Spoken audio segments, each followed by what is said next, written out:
Hello, everyone. Welcome to this first episode of AI Talk series with NeuTiger, a show where we explore the benefits of Edge AI. I'm Stan Bertolo, VP of Growth here at NeuTiger.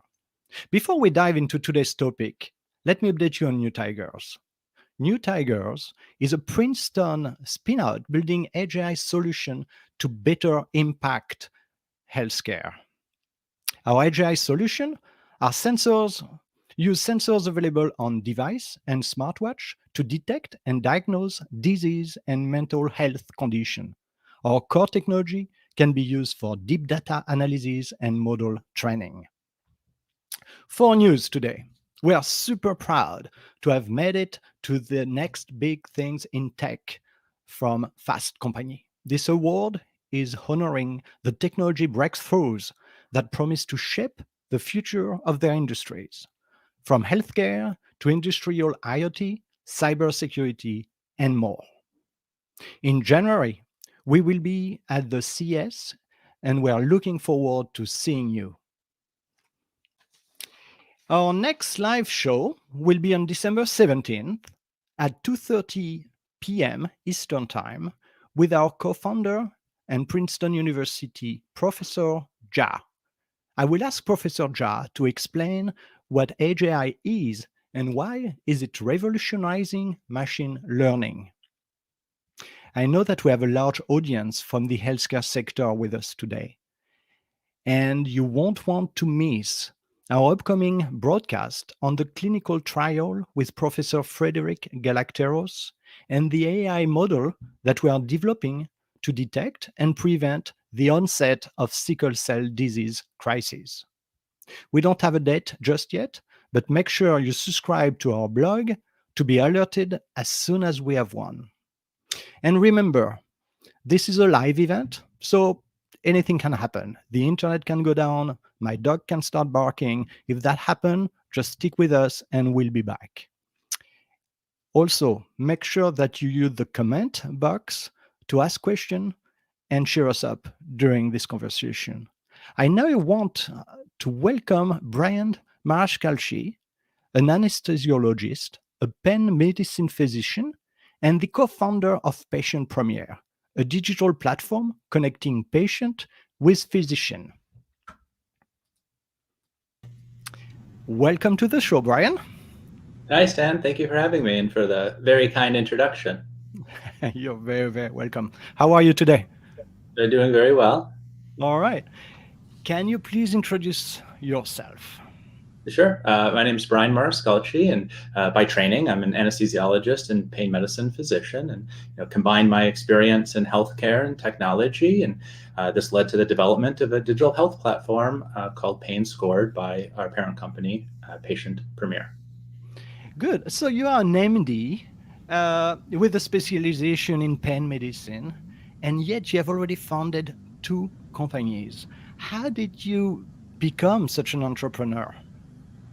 I really wanted to kind of help more people than I could in clinic or even in the operating room, where I was limited to seeing one person at a time. And it started simply by recognizing gaps, or where I found where items that I wanted was currently just guesswork out there. And I thought I could quantify it and digitalize it. And this particular, kind of idea was very simple. I just wanted a tool to digitize the pain diary. And really the pain diary at its standard was just a handwritten series of notes that patients would kind of fill out in an office area, and it wasn't necessarily standardized. And honestly, it was too much random information, or none at all, or it rarely got looked at, or providers couldn't score it, let alone digitize it and track and trend it.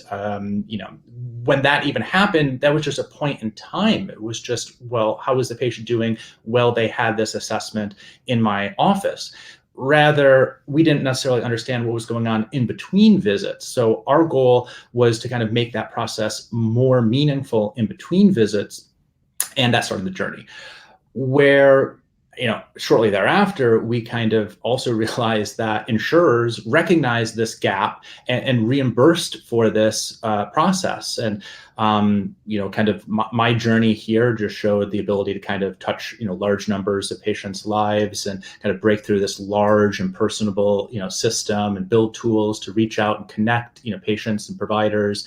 And I think that a lot of that kind of gets lost in the provider mindset because of so much medical bureaucracy behind the scenes. All right. We are going to talk about Patient Premier in a minute, but so what happened to this pen diary? Has it been more useful than the traditional pen and paper version of it?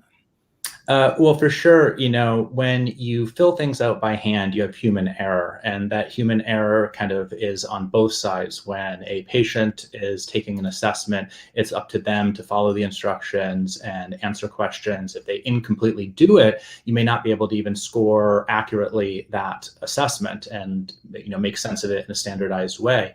Digitizing it kind of takes that element out. Same thing on the flip side for kind of care teams to interpret it, score it, and have time to even do that. Automating it just offers the ability to not only know what the accurate score is, but also trend it over time and make inferences. Because imagine I told you several numbers. I said, well, at the moment, my pain on a scale of 0 to 10 is 3 or 7 or 2 or 5 or 6 and alternated between the two. You might not be able to make sense of it, but when you kind of track that on a graph, place a trend line on it, very clearly you can see a downward trend in that, maybe you're getting better or worse or staying the same. That was kind of non-obvious. And that's so much of medicine that's, non-obvious until you put it down, trend it, and, make, non-intuitive, non-obvious conclusions off of that data. Right. And this is what we are going to explore today, definitely. Before we do that, I see in the comment that we've got people from different time zone. Guys, please send us in your comment where you are from, where you are listening us from. That would be amazing to see where on the planet you are, and why people do that. Talk to us about Patient Premier. You focus on managing pain patients' data. What exactly do you do? Sure. So we're a digital product, which means that we have an application and a website, mobile apps and tablets for Android and iOS. And what we're doing is we're kind of translating this data from what a patient can report and kind of put it in a language that providers can understand and make sense of. We want to make that whole process as easy as just signing into your email for both parties. And, we want for a provider for this to be kind of an extension of the electronic health record where they can visualize these, reports. And as a whole, though, it's not just a digital platform. That's maybe 20% of the equation. Really, the rest of it is when you need healthcare professionals to engage and onboard patients and also kind of assist providers like a concierge service. There's a lot of socioeconomic issues and access to care issues that you need to bridge, not just by providing a digital solution to bridge that gap. It's a service. Right. And what do you exactly mean when you say translate what patient report? How do you do that? Are you actually writing? I mean, do you use any algorithm to do that, or do you use manpower?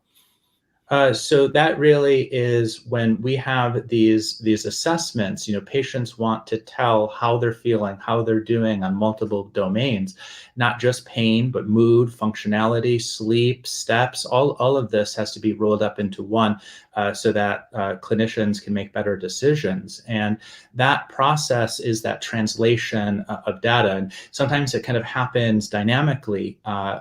The patients don't want to sit down and take a 40-minute assessment. We would never get anything done that way.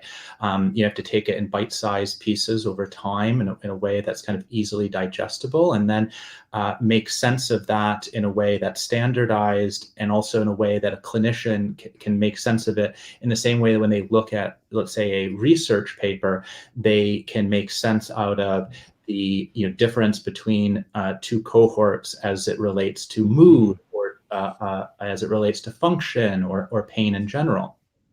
Right. Okay, thank you. So at Patient Premier, who are your clients? Yeah, on the patient side, we have users from around the world. On the provider side, we have spanned all of the specialties. This is primary care, neurology, rheumatology, and then of course pain medicine. We have kind of single site clinics with one provider to single site multi-provider and multi-site multi-provider, all the way up to kind of large multi-state organizations that are utilizing the platform. Okay, all right. And what would you say are the values that you bring to your clients? Yeah. So, our partners here, they're kind of looking for three things. They want to have this patient monitoring.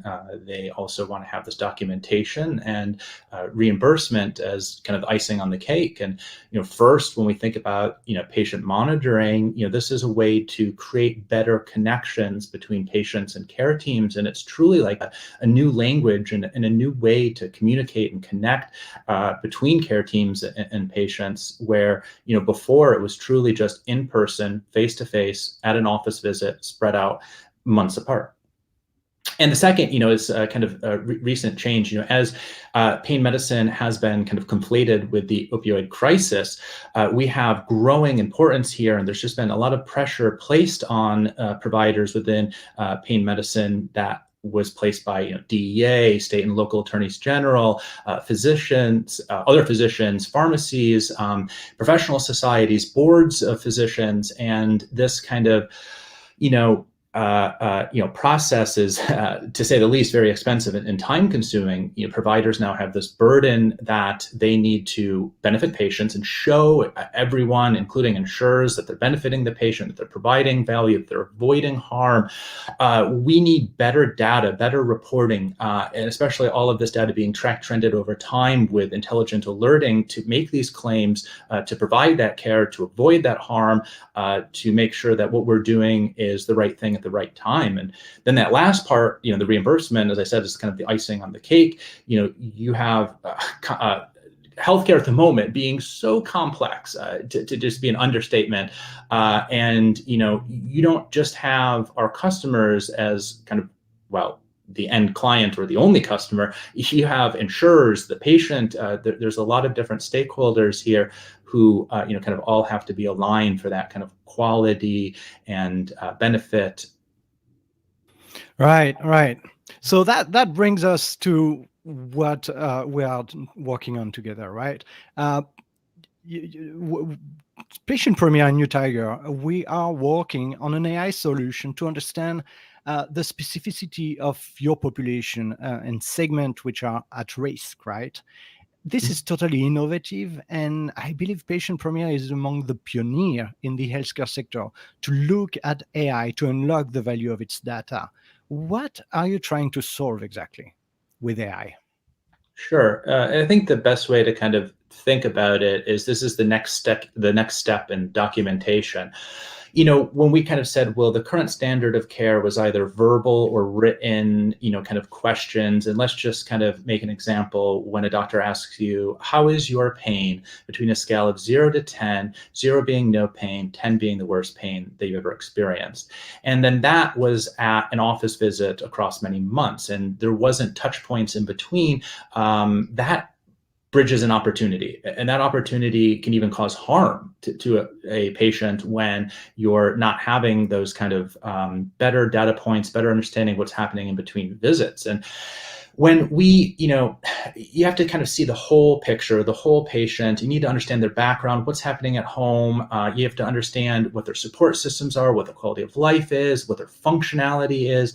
And there's so many different domains within pain. It's not a single number. And that's AI, these kind of AI tools over time kind of help us identify, let's give an example, better or the best treatment for an individual. That would be, one of the kind of goals or ideals here.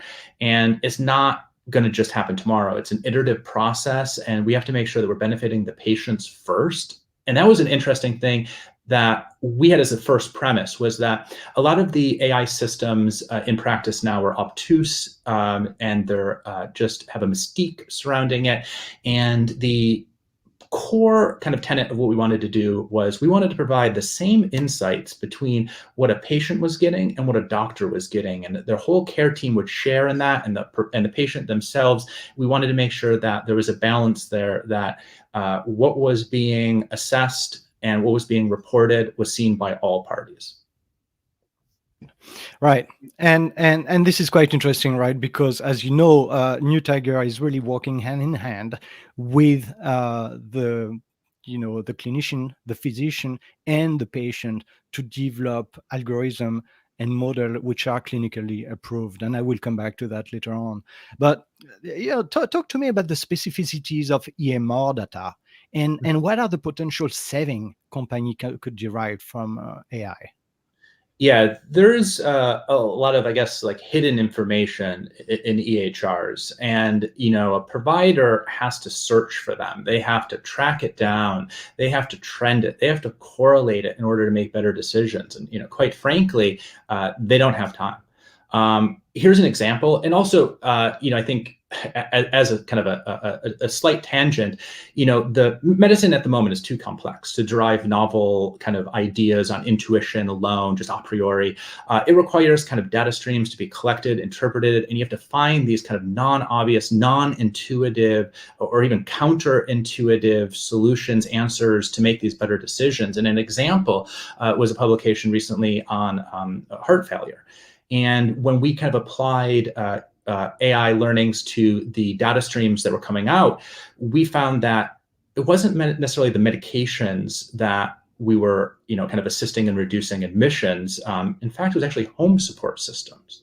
And it was kind of the care that they were receiving outside that was even more valuable and helpful to preventing those readmissions. And we kind of see these, early evidence and trends in our data, but we need kind of more robust tools, and we'll kind of, improve these and iterate them over time to provide this targeted individual care to better treatment for individuals. And kind of speaking about what's currently available in an EHR, these data streams are not necessarily specific. They're not, they're not necessarily patient reported or how they're feeling, doing, steps, activity. It's more kind of objective data: height, weight, age, prescriptions, or kind of non-standardized ways that kind of doctors enter templated information into the EHR. That is kind of just one of the many data streams that you can make these inferences off of and use to make better clinical decisions. Yeah, absolutely. And I think this is exactly where our Start Deep products suite comes into play, where we use existing sensors that are available, for example, on smartwatches to track the physiological signal of our patient and provide that extra data feed into the data that you are going to analyze, right? How quickly do you think AI is making it into the healthcare industry? I mean, when we hear you talk, we feel like it's not going to happen overnight, right?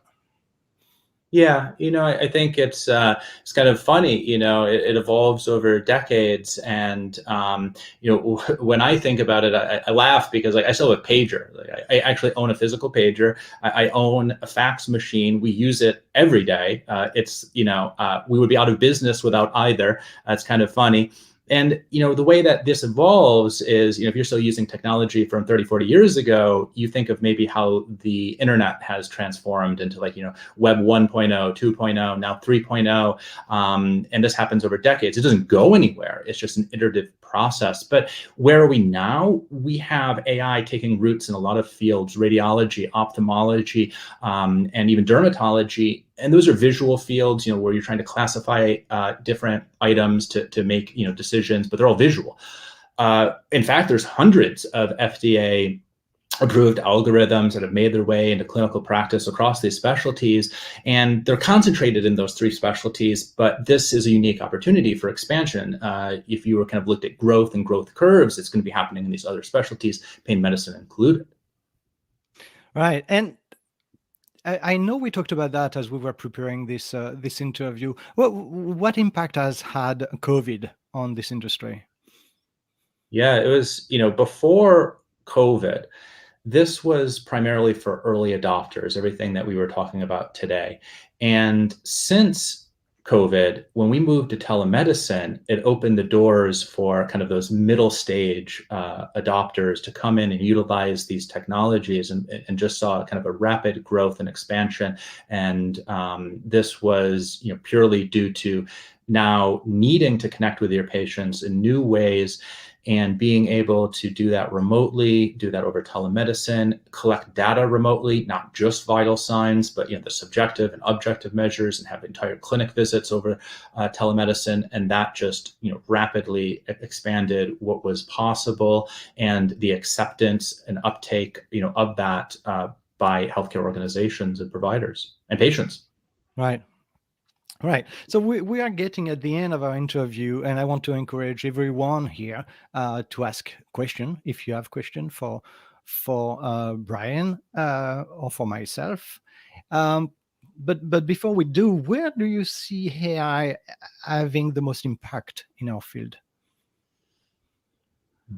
Well, there's a lot of challenges. This is, as we alluded to, not a deeply integrated, into kind of providers' daily workflow for many specialties. It's just starting to take hold.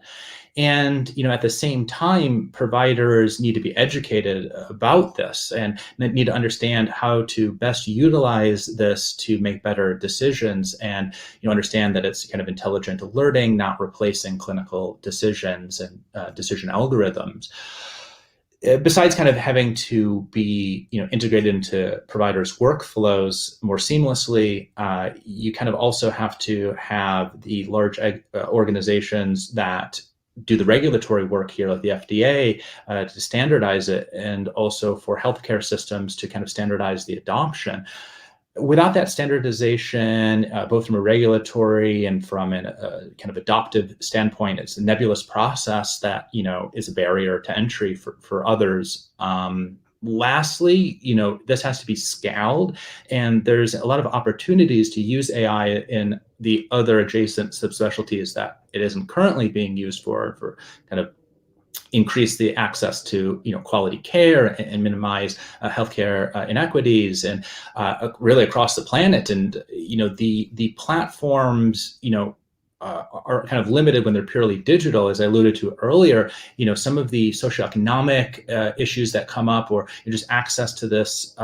Some people do not have smartphones and internet, or the ability to use them, and also from disabilities not being able to use or utilize them. And you need a service behind it to kind of close those gaps in healthcare inequalities. Right. So that really reminds us of maybe what we are trying to do with again startup products, which are AI model that we train in order to be able to recognize the onsets of disease. And I alluded to that in my introduction, but we are going to have a live broadcast with Professor Frederic Galacteros, who works with us in Europe on the sickle cell disease. So I think this is going to be very interesting to see how AI can actually be validated by the health community in order to really stick to the requirement of this industry. Bryan, this has been fascinating. Is there anything else you want to leave us with before we say goodbye? I just very much appreciate the time, and being able to speak with you today. I think it's just exciting, and this is exactly what I'm trying to do in terms of combining my healthcare and technology experience, and leveraging it to kind of just be a patient advocate, and see kind of how far we can utilize this to improve our current standards of care. All right. Thank you so much, everybody. Thank you for attending today. Remember that our next broadcast will be on December 17th at 2:30 p.m. with Professor Jha from Princeton University. We will be talking about what is Edge AI. Let's see. I'm looking at the list. No, we don't have question. We have a lot of people saying hi, Bryan, and before we go, it's amusing to see that we've got people from all over the world, from Florida to the East Coast, Baltimore to Paris. Yeah. So thank you everyone for joining today. See you on the 17th. And goodbye, Bryan, and happy Thanks, man. Thanksgiving. Happy Thanksgiving as well.